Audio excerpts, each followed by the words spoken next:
Des militaires aperçus dans les rues de la capitale du Groenland. Depuis hier, les troupes européennes prennent leur marque sur le territoire, aux côtés de l'armée danoise.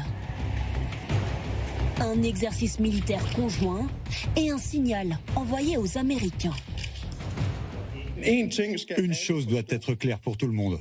Le Groenland ne veut pas appartenir aux États-Unis. Le Groenland ne veut pas être gouverné par les États-Unis.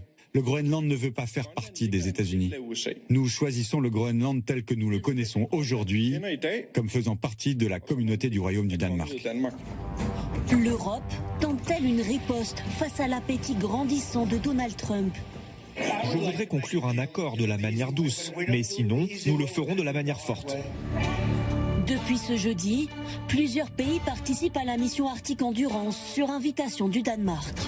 Notamment la France, 15 soldats, l'Allemagne, 13 soldats, mais aussi la Grande-Bretagne, la Norvège et la Finlande.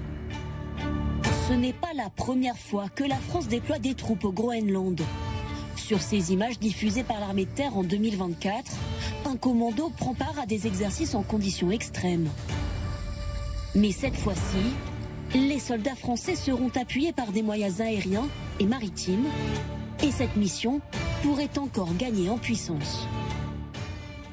Quand vous faites un exercice, vous pouvez aller jusqu'à effectivement plusieurs centaines. Ça a été le cas. D'ailleurs, l'année dernière, on n'en parle pas, mais il y a eu un exercice qui a été organisé à la demande du Danemark, qui s'appelle Arctic Light, qui a réuni, je crois, à peu près 500 militaires issus des pays de l'OTAN. Voilà, donc ça existe. Mais simplement, quand on monte un exercice comme celui-là, on n'annonce pas au fil de l'eau. Il y a d'abord des demandes danoises.